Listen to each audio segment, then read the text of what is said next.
I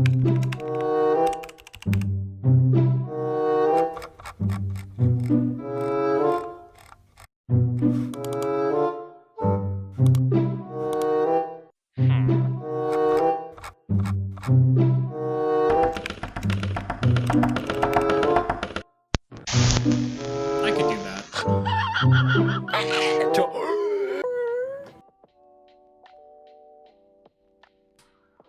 Hey, this is how you can make money playing Dungeons and Dragons on the internet. A lot of it. If we go ahead and we check out some of these listings, you'll see $20, 5 out of 6 players, $20, 5 out of 7 players, $35, 6 out of 7 players, $33, 6 out of 7 players. And that's per person. If we go ahead and we hit up our good old calculator, and even, like, we won't even take the highest one, let's just call it 30 even, and say you have 6 people in your game, that's $180 a game. And you might be thinking, oh, well, it takes an entire day to run one game. But the better you get at preparing for your games, the faster you can kind of get that part over with, run your game, run a second game, maybe even run a third game in your day. And just to kind of show how that can upscale really quickly, even if you do 2 games a day, and you do it like a normal job 5 days a week, that's almost $2,000 a week, which is a significant amount of money. Just to kind of show how this like scales up, $7,200 a month and $86,000 a year. And obviously you don't get all of it, and there's some fees and cuts you have to take into account. So just for listing your game on the website, they take 10%, which is not that much in the grand scheme of things.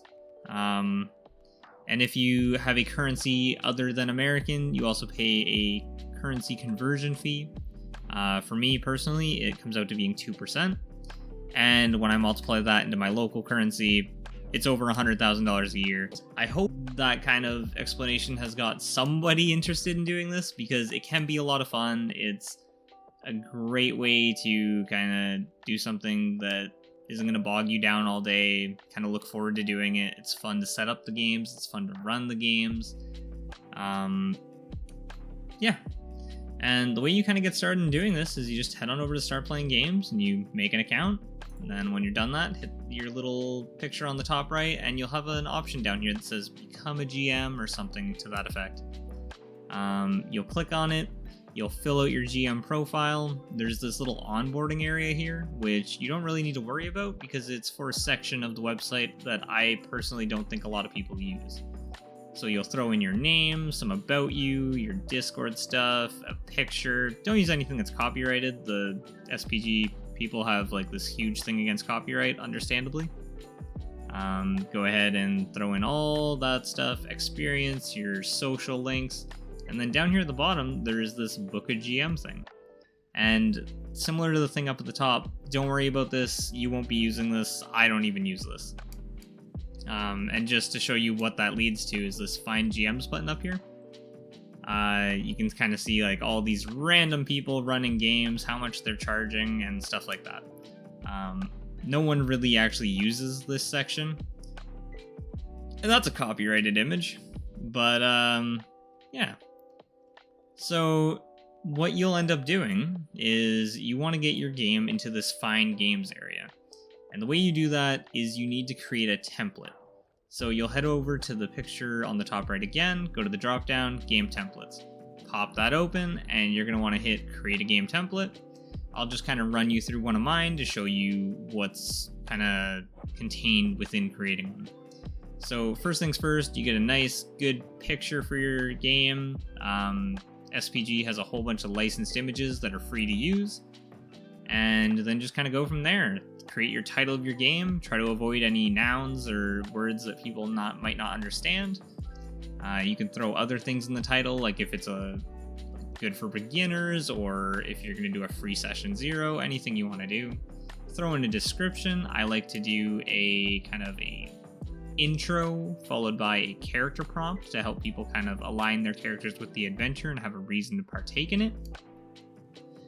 And then just kind of the more mechanical side of things, like this is an adventure module. It's going to be modified to be able to be played in a specific setting, and it runs from levels 1 to 3.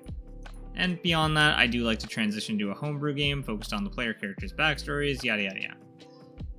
You have your game platforms, so I run it through Discord and Foundry, the cost of the game, the duration of the game. Don't do 1, don't do 6, kind of the sweet spot is between 2 and 4. And then you have all this, you have a player age range if you wanted to run games that were only for teenagers or only for adults or just a mix. Some people kind of have issues playing in and out of their age groups and it's more of a social thing, but whatever. You go to the next one, you can kind of see here, they have some safety tools. This kind of makes sure no one gets uncomfortable during the game, stuff like that. Content warnings, maybe someone has arachnophobia or a crippling fear of, I don't know, wandering crack addicts. So you can kind of be like, hey, that's going to be in this game. Gameplay details is kind of how you're going to go ahead and use and make sure this stuff is prevalent in your game, make sure everyone's all cool. I typically just discuss everything during a session 0. If you don't know what that is, it's like a game session before your actual game where everyone gets together and discusses their expectations and all that stuff. Kind of sets the groundwork, and you can find tons of videos about session 0s on YouTube.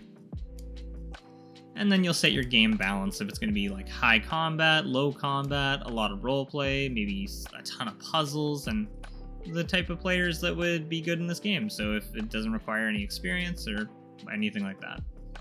On that last page of creating your template, it'll ask you about doing your character creation, what your players need to prepare, and what you're bringing. A lot of people put a lot of fancy stuff in here, like they're going to draw illustrations for their characters and stuff like that. I just do custom maps and make fancy scenes in Foundry. That's about it. And honestly, that's not even the bare minimum. You could do a lot less and still make sweet, sweet money. Get those gold coins.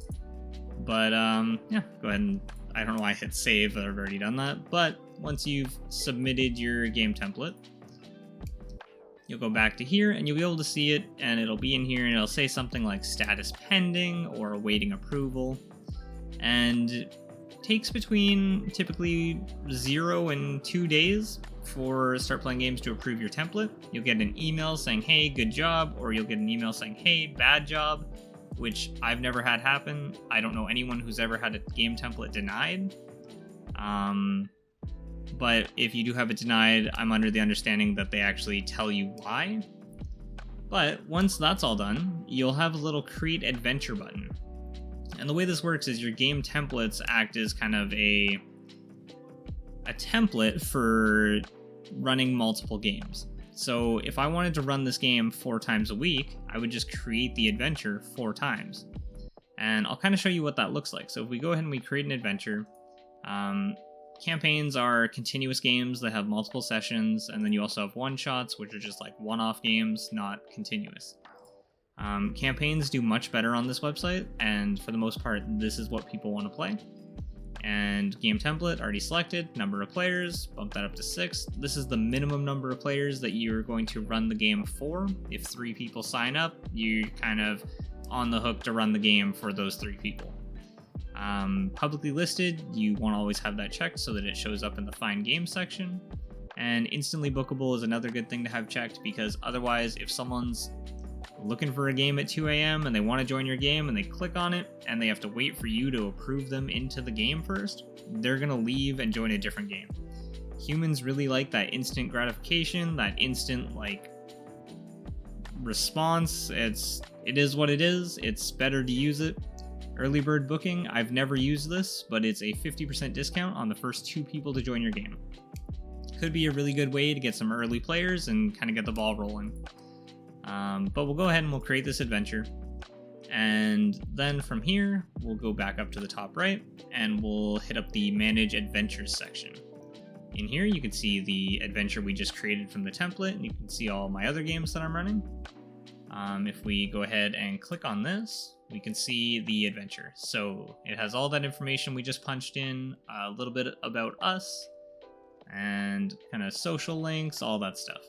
And you also get reviews. I actually only have one unverified review, which means like Mitch is someone that I personally know. They haven't actually joined any of my games as a paid player, but I have run, 11 paid games now.